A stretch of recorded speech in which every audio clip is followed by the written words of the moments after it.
আজকে আমরা যে নারীর ঘটনা, যে ছোট্ট মেয়েটির ঘটনা বলবো বা শুনবো, তার বাবা কিন্তু খুব পয়সাওয়ালা লোক।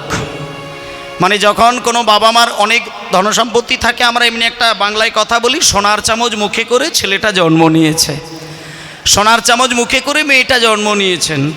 তা আজকে যে মেয়েটি জন্ম নিয়েছে সে সোনার চামচ মুখে করেই জন্ম নিয়েছে, মানে আদরের একটা মাত্র কন্যা। বাবা কিন্তু জমিদার। বাবা মনে মনে চিন্তা করলেন, আমার একমাত্র কন্যা, নাম আমি আদর করে রাখবো চন্দ্র শশী। একেবারে চাঁদের মতো তার বদন। আর মেয়ে বলে কিন্তু দুঃখ কষ্ট পায় না। এখন অনেক বাড়িতে অনেক মায়েদেরকে দেখেছি, ছেলে ছেলে ছেলে ছেলে করে একবারে মাথা খারাপ করে দেয়, আর মেয়ে হলে মুখটা বেজার হয়ে যায়, বুকে কষ্ট পায়, কত দুশ্চিন্তা এসে যায়। মনে মনে চিন্তা করে, আমার স্বামীর যে বাড়িটা তৈরি করেছে, গাড়ি হচ্ছে, ব্যবসা তৈরি করেছে, ছেলে যদি না হয় বংশ রক্ষা করবে কে? মায়েরা, ছেলে যদি বাড়িতে জন্ম না নেয়, ব্যবসাটা কে তাকাবে, বাড়িটাকে মেনটেন করবে, হ্যাঁ, বংশটাকে রক্ষা করবে? তাছাড়া বুড়ো বয়সে খেতে দেবে কে?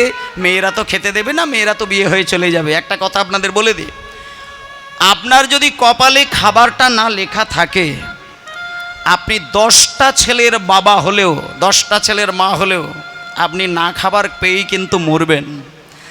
আর খাবার যদি আপনার লেখা থাকে, আপনার সন্তানের প্রয়োজন হবে না। 10 মায়ের 10টা ছেলে এসে আপনাকে আদর দিয়ে আপনার মুখে অন্ন তুলে দেবে। কারণ এমনি একটা কথা আছে, বেটার বাপ হতে স্বাদ কেন চিতে, বেটা কি তোমায় করবে সুখী?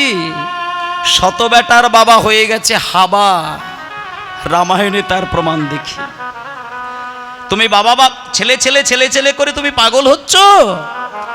রাবণ রাজা ছিল, লঙ্কার অধিপতি, 1 লক্ষ বেটা, 1.25 লক্ষ নাতি, কেহ না রহিল তার বংশে দিতে বাতি।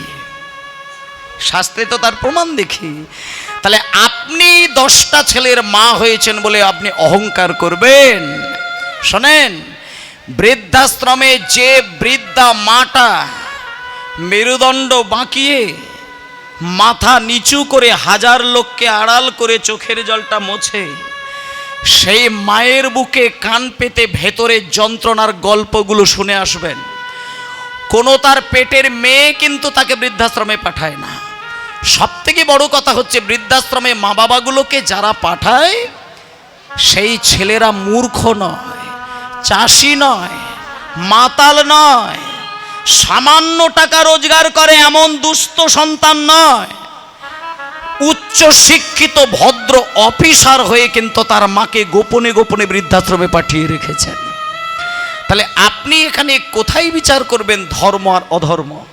শোনেন, একটা দায়িত্ব নিতে হবে যে আপনার ছেলে আপনাকে খেতে দেবে, এই দায়িত্ব আপনি নিতে পারবেন না।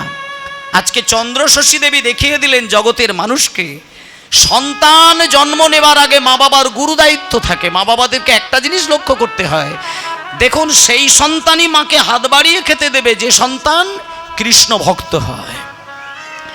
কৃষ্ণ ভক্ত সন্তান কোনোদিন আড়াল করে, কোনোদিন মা বাবাকে লুকিয়ে খায় না। এটা আমি প্র্যাকটিক্যাল প্রমাণ দিয়ে দিচ্ছি। এবার এখানে হয়তো কেউ মনে মনে ভাবতে পারেন যে না, এ কথাটা সম্পূর্ণ ভুল, কারণ আমি অনেক দেখেছি কৃষ্ণ ভক্ত লোক তার মাকে খেতে দেয়নি, বাবাকে খেতে দেয়নি। কিন্তু এটা আপনাদের বলে দিই, আপনি যাকে কৃষ্ণ ভক্ত বলে মনে করলেন অথচ মাকে খেতে দেয়নি, আপনি কিন্তু একটা দিকে প্রমাণ হয়ে যাবেন। যে ছেলে তুলসীমালা গলায় নিয়েছে, তিলক সেবা করেছে, রাত দিন ভগবানকে সেবা দেয়, লোকে তাকে বলে পরম কৃষ্ণ ভক্ত, অথচ মাকে খেতে দেয়নি, আপনি কিন্তু একটা জিনিস বুঝে যান, ও কৃষ্ণ ভক্ত নয়, ও কপট। ও কপট। ওর ভেতরে এতটুকু কণা মাত্র কৃষ্ণ প্রেম নেই। যে ছেলের ভেতরে থাকে কৃষ্ণ প্রেম, সে খাবারের থালা কাছে পেলে নিজের মুখে খাবার তুলতে পারে না। সে বৃদ্ধ মা, বৃদ্ধ বাবার কাছে গিয়ে বলে, মা তুমি খেয়েছো? বাবা তুমি খেয়েছো?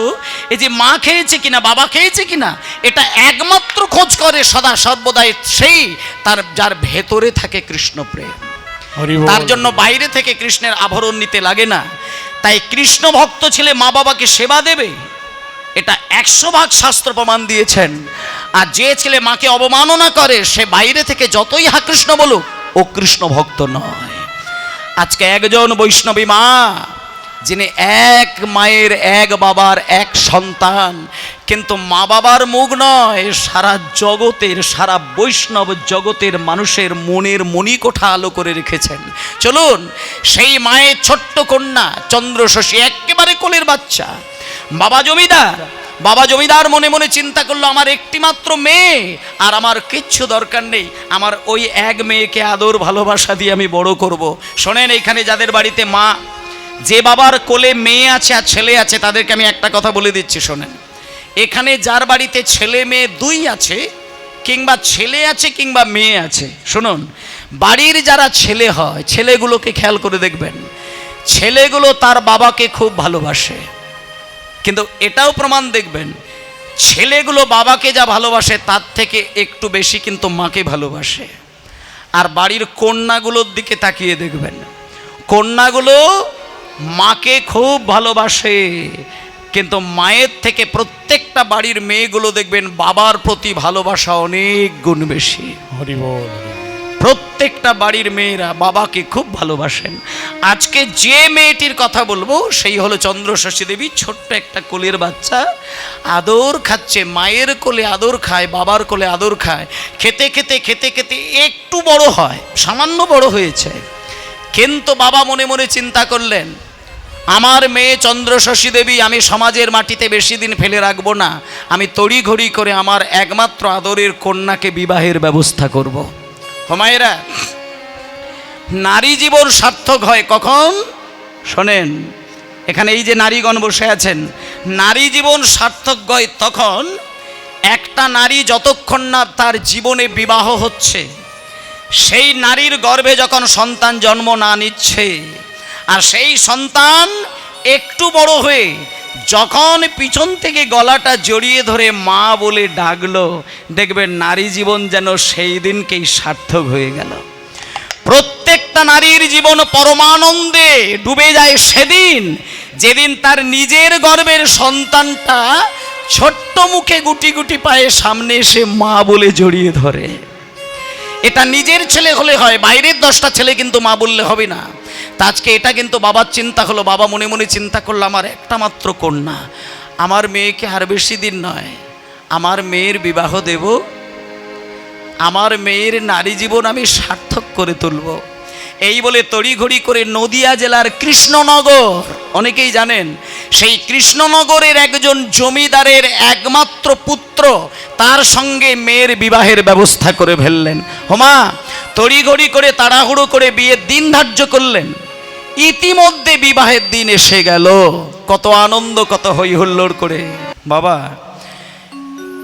বিবাহ যেদিনটা হবে, জমিদারের ওই কন্যা নাম চন্দ্রশশী, খুব ভালো করে খেয়াল করুন, মেয়েটা কিন্তু ধার্মিক নয়, মানে কোনোদিন ভগবান কি জিনিস জানে না। এটা জানে না মানে মেয়েটার দোষ নয়, এটা তার মা বাবা কোনোদিন শেখায়নি। বাড়িতে এত টাকা, এত পয়সা, এত সোনা দানা, জমি জায়গা, মানে জমিদারের কন্যা তো, তাই বাবা তাকে বলেই না যে ধূপ নদী একটু ঠাকুরকে ডাক, একটু সন্ধ্যা প্রদীপ দে, একটু সকালবেলা শঙ্খ বাজা, সন্ধ্যাবেলায় ঘন্টা বাজা, এটা কোনোদিন বলে না।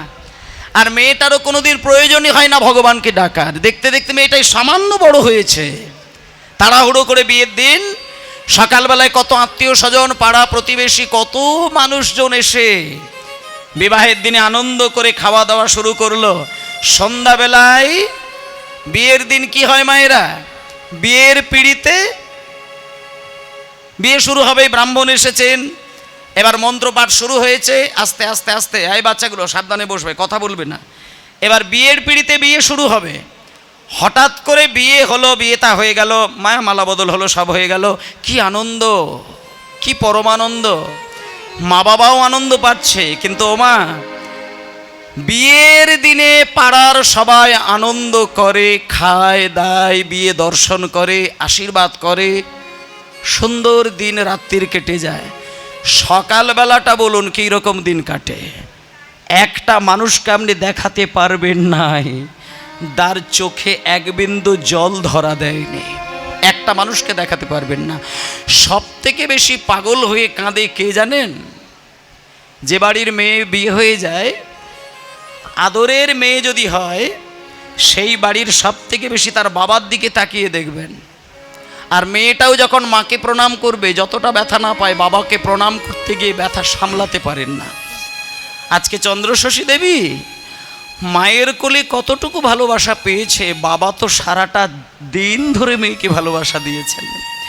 যেদিনকে মেয়ের বিবাহ হলো, সকালবেলা মাকে প্রণাম করতে গেল, চোখ থেকে গঙ্গা বইছে, আর বাবাকে প্রণাম করার সময় চোখের জল।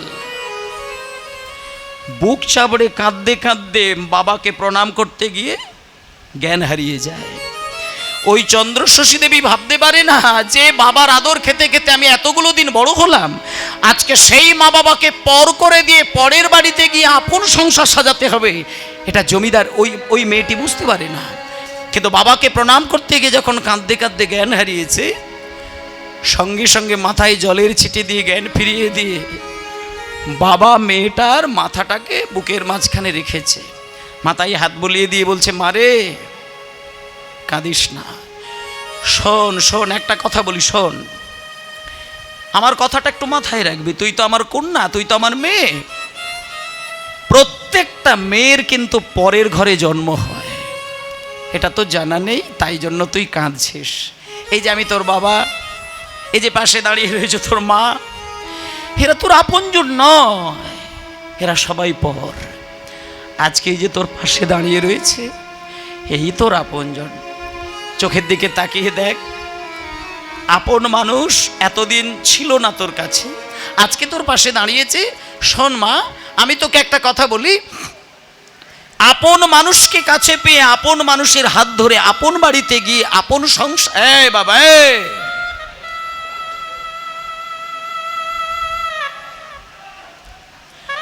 আপন ঘর সাজা। আর আমি তোকে একটা কথা বলে দিলাম, তুই তো আমার মেয়ে, নিজের মানুষকে ভালোবাসতে শেখ, নিজের সংসারকে সাজাতে শেখ। আর আমি তোর বাবা, আমার কথা বেশি চিন্তা করিস না। আর সংসারে গিয়ে বারবার মা বাবা বলে বলে যদি কাঁদিস না, সংসারের মানুষজন তোকে ভালোবাসা দেবে না। আমাদেরকে একটু ভোলার চেষ্টা কর, ওইখানে গিয়ে তোর নিজের সংসারটাকে সুন্দর করে সাজাবি, আর তোর মানুষকে ভালোবাসতে চেষ্টা করবি। স্বামী তোর একমাত্র স্বামী দেবতা, তাকে ভালোবাসা দে, আমাদেরকে ভুলতে চেষ্টা কর। হ্যাঁ, তবে একটা কথা বলতে পারি, যদি কোনোদিন তোর আমার কথা মনে পড়ে, একটু খবর দিবি, আমি তোর কাছে গিয়ে তোকে দেখা দিয়ে চলে আসব। বেরিয়ে গেল মেয়েটা। আরে বাবা, ছোট্ট মেয়ে, বেশি বড় নয়, একেবারে ছোট্ট মেয়ে, অল্প বয়সে মেয়ের বিয়ে দিয়ে দিল, মেয়েটা চলে গেল। এবার মেয়েটা শ্বশুর বাড়িতে গিয়ে, মায়েরা দেখুন, শ্বশুর বাড়ি হচ্ছে কৃষ্ণনগর, নদিয়া জেলার, জায়গাটা অনেকেই জানেন। কৃষ্ণনগরে যখন নিজের স্বামীর হাত ধরে শ্বশুর বাড়িতে ঢুকছে, রাজবাড়িটাকে দেখে চন্দ্রশশী দেবী ভাবলো, বাহ, আমার বাবারও যেমন সুন্দর বাড়ি, আর আমার স্বামীরও খুব সুন্দর বাড়ি। আমি প্রতিজ্ঞা করলাম, এটা যেহেতু বাবা বলে দিয়েছে আমারই সংসার, আজ থেকে আমি বাবার কথা মাথা পেতে নিলাম। আর এই প্রথম দিনে ছাদের তলায় দাঁড়িয়ে আমি প্রতিজ্ঞা করলাম, আমি নিজ হাতে সমস্ত বাড়িটাকে পরিষ্কার করব, আর আমি স্বামীর সেবা করব, এছাড়া আমার কোনো কাজ নেই। মেয়েটা দুটো কাজ করে, রাজবাড়িটাকে সুন্দর করে দেখাশোনা করে, আর রাত দিন স্বামীর সেবায় নিজেকে মন বসায়। মানে স্বামীকে স্বামী বলে নয়, স্বামীকে স্বামীর দেবতা জ্ঞানে সেবা দেয়। সে নিছক একটা স্বামী নয়, স্বামী দেবতার মতন সেবা করে। দেখতে দেখতে দেখতে দেখতে দেখতে দেখতে কটা মাস কাটে। এবার মা বাবার কথাটা না মেয়েটা একটু একটু করে ভুলে গেল। মায়ের প্রতি রাত দিন যে একটা কান্না, সেটা একটু কমে গেল, বাবার প্রতি যে একটা আবেগ, সেটা কমে গেল। এবার মা বাবার কথা বেশি বেশি না করে এবার স্বামী, সংসার, সোনাদানা, শাড়ি, রাজবাড়ি, এই নিয়ে তার জীবন। কিন্তু মা, কপালে যদি সুখ না থাকে, কপালে যদি সুখ না থাকে, রাজবাড়ি তাকে কোনোদিন রাজ ঐশ্বর্যের সুখ দেবে না। আজকে যে স্বামীকে স্বামী দেবতা জ্ঞানে সেবা দিচ্ছে, কয়েকটা মাস পরে যে চন্দ্রশশী দেবী সবকিছু ছেড়ে দিয়ে স্বামী দেবতার চরণে মন অঞ্জলি দিয়েছে, সেই চন্দ্রশশী দেবী সারা জীবনের জন্য স্বামীকে হারিয়ে ফেললেন। মাত্র কটা মাসের মধ্যে স্বামী দেবতা মারা গেলেন। সঙ্গে সঙ্গে চন্দ্রশশী দেবী মা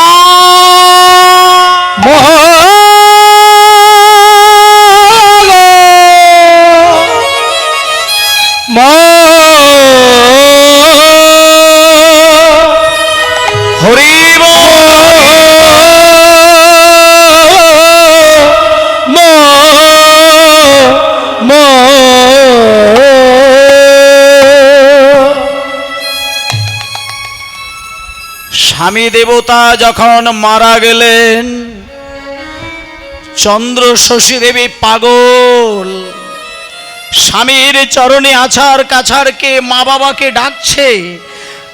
ইতিমধ্যেই বাবা ছুটে এসে যখন মেয়ের কাছে দাঁড়ালো, মেয়েকে দেখে বাবা ঠিক থাকতে পারলো না।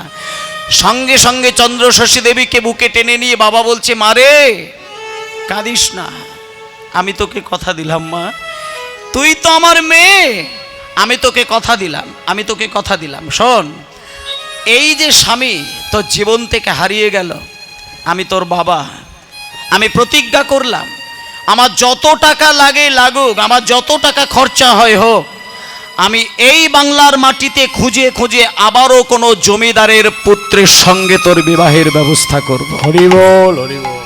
মায়েরা, চন্দ্রশশী দেবী সঙ্গে সঙ্গে বাবাকে হাত জোড় করে বললেন, বাবা এ তুমি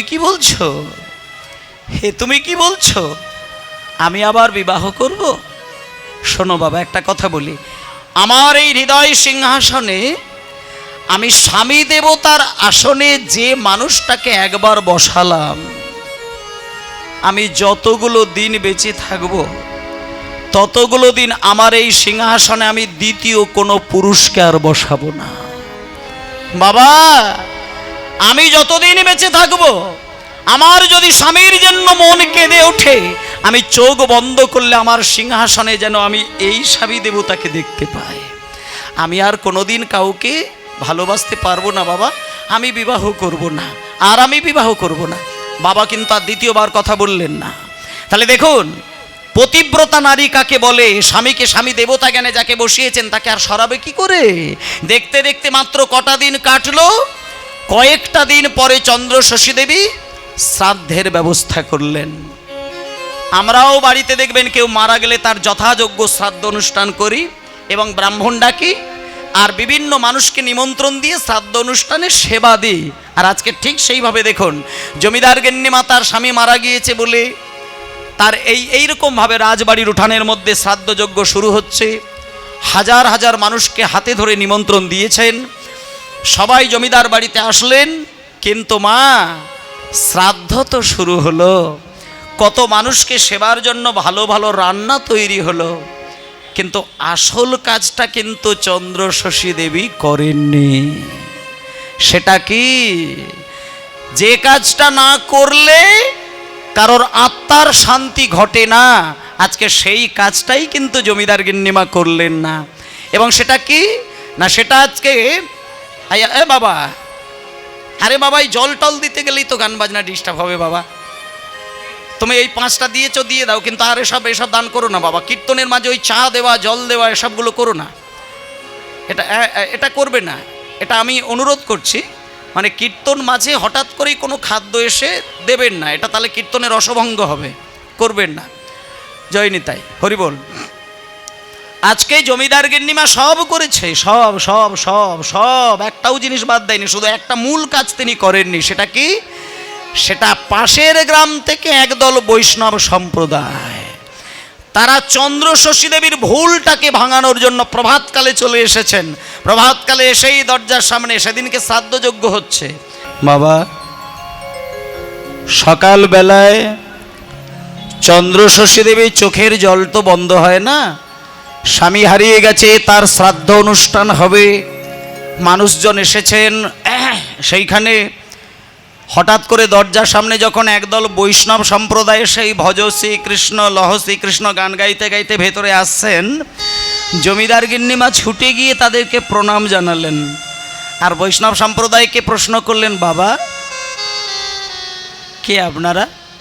আমি তো আপনাদেরকে ঠিক চিনতে পারছি না। হোমা, আপনি আমাদেরকে চিনবেন না। একটা কথা আপনাকে বলি, আপনি তো জমিদার গিন্নিমা? হ্যাঁ বাবা, আমি জমিদার গিন্নিমা। আপনারা কে? আপনি আমাদেরকে চিনবেন না। শোনেন, আপনি গিন্নিমা এটা আমরা জানি, আর সবথেকে বড় কথা হচ্ছে আপনি আপনার স্বামীকে ভীষণ ভালোবাসতেন, আর স্বামী আপনার জীবন থেকে সরে গেছে এটা আমরা খবর পেলাম। কিন্তু মা, একটা কথা বলি, আপনার কল্যাণের জন্য, আপনার ভালোর জন্য একটা কথা বলার জন্য আমরা এসেছি বৈষ্ণবগণ। মাগো, আপনি যে স্বামীর আত্মার শান্তির জন্য শ্রাদ্ধ অনুষ্ঠান করছেন, আপনি কিন্তু এখানে একটা বড় মহৎ কাজ কিন্তু করেননি। একটু জল দেখি বাবা।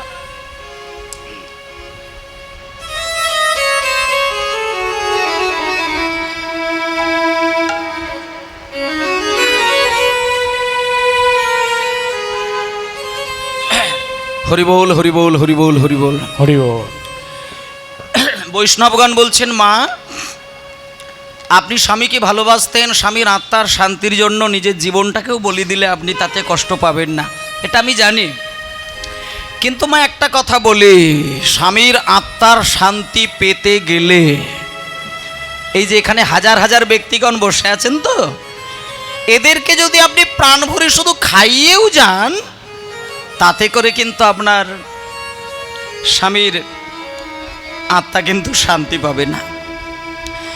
আপনার স্বামীর আত্মা যদি শান্তি আপনাকে আনতে হয়, তাহলে আপনার এই যে জমিদার বাড়িটা রয়েছে, রাজবাড়িটা রয়েছে, আর আপনি যে আজকে যজ্ঞ করছেন, এই সাধ্য যজ্ঞের মাঝখানে কিন্তু একটু কীর্তন করানো অবশ্যই দরকার।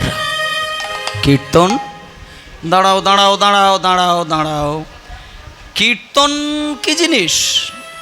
বাবা বাবা, ভেতরে আসুন, ভেতরে আসুন, ভেতরে চলুন। কীর্তনটা কি জিনিস বাবা? কীর্তন তো এর আগে আমি কোনোদিন শুনি না। কীর্তন কি খায়? কীর্তন কি গায়ে মাখে? আসলে মা, জমিদার গিন্নিমা কীর্তন টির্তন সব বুঝবে কি করে? সে তো ওই পরিবারের মধ্যে নয়।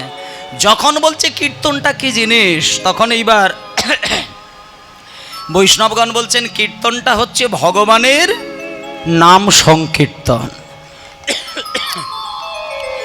মানে আপনার শ্রাদ্ধের মাঝখানে একটুখানি যদি কীর্তন গান, ভগবানের নাম গান করেন, তাতে করে আপনাকে আমি বলে যেতে পারি, নাম সংকীর্তন খোল করতাল বাজিয়ে আপনার এই রাজবাড়ির মধ্যে যদি আপনি করাতে পারেন, তাতে আমি হলপ করে বলতে পারি আপনার স্বর্গে যাওয়া যে স্বামীর আত্মা অবশ্যই শান্তি পাবে।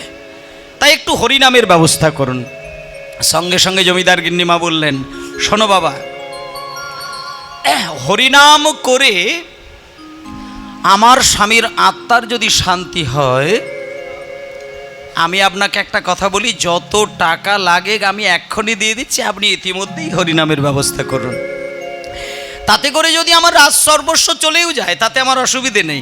স্বামীর আত্মার শান্তির জন্য কীর্তন করানোটা যদি জরুরি হয়ে থাকে, তাহলে আমি এখনই কীর্তনের ব্যবস্থা করব, আপনি চলে যান, ইতিমধ্যেই আয়োজন করুন, যত টাকা লাগবে আমি দিয়ে দেব। ব্যাস।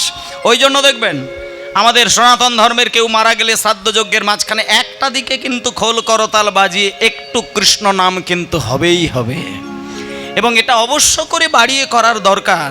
এটা আমি সকলকে বলে দিচ্ছি, শ্রাদ্ধযজ্ঞের মাঝখানে হরিনামের অবশ্যই প্রয়োজন এবং বৃহৎভাবে করার প্রয়োজন। সেটা আমরা করি না, অন্য জায়গায় ব্যয় করে দিই।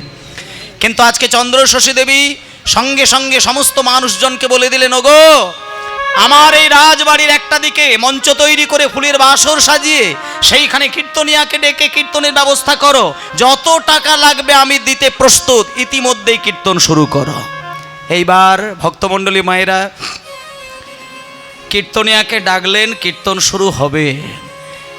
আস্তে করে সুন্দর করে মায়েরা শুনুন। এবার কীর্তনিয়া সেজে গুজে স্টেজে যাবেন, এমন সময় মাকে প্রণাম করতে গেছেন, মানে জমিদার গিন্নিমাকে প্রণাম করে স্টেজে যাবেন।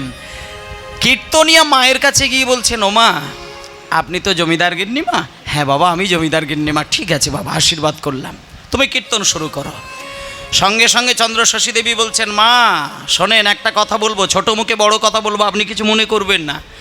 আপনার স্বামীর শ্রাদ্ধ অনুষ্ঠান হচ্ছে, স্বামীর আত্মার জন্য আজকে শ্রাদ্ধযজ্ঞে হরিনাম হবে, হাজার হাজার মানুষ বসে বসে শুনবেন, আর আপনি লাভঝাপ করে বেড়াবেন, ওটা কিন্তু হবে না মা। আপনি আমার সামনে বসে হরিনাম শুনতে শুনতে যতটুকু শান্তি আপনি পাবেন, আপনার এইখান থেকেই শান্তির সেই সংকেত আপনার ভালোবাসার স্বামী স্বর্গে গিয়ে ততটুকুই কিন্তু আত্মার শান্তি পাবে। তাই জন্য আপনি লাভঝাপ করলে কিন্তু স্বামীর আত্মা শান্তি পাবে না, আপনাকে কীর্তন শুনতে হবে। এই শুরু হলো এতদিন পরে।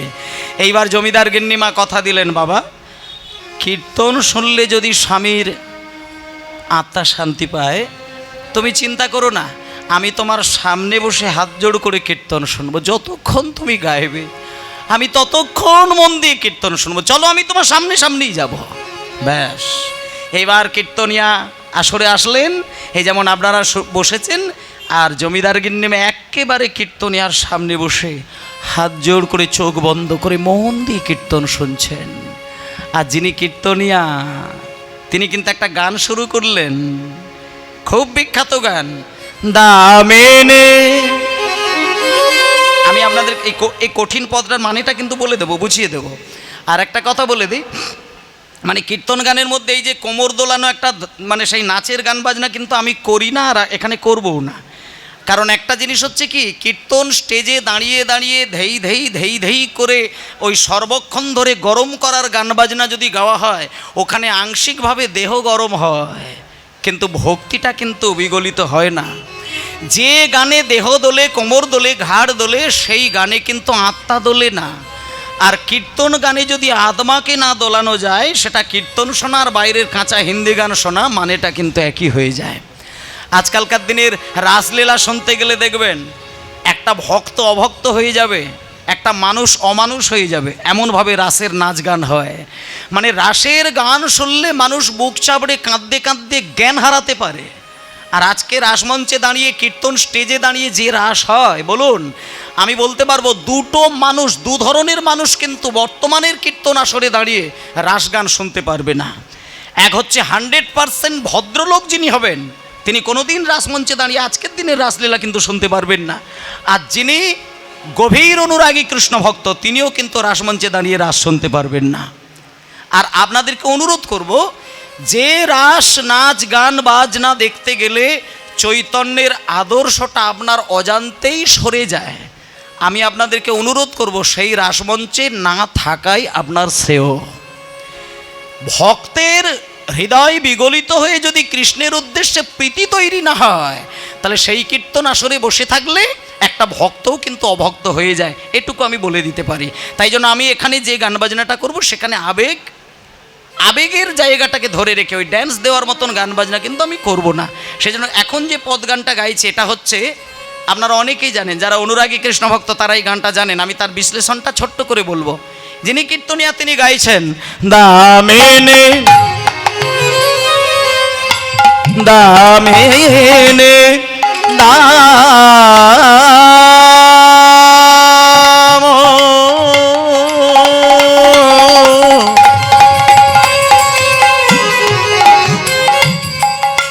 দমন রুচি দর্শনে, আরে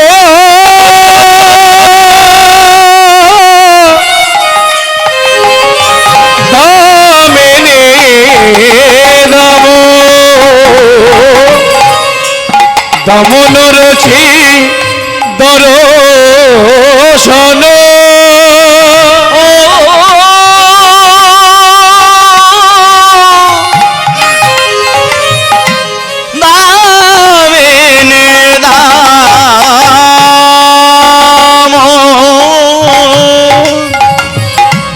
দমন রুচি দর্শনে, কি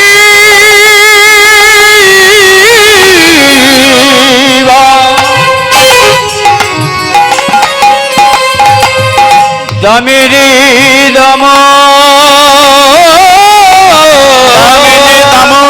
দামিনী দম দর্শন দর্শনে বনে।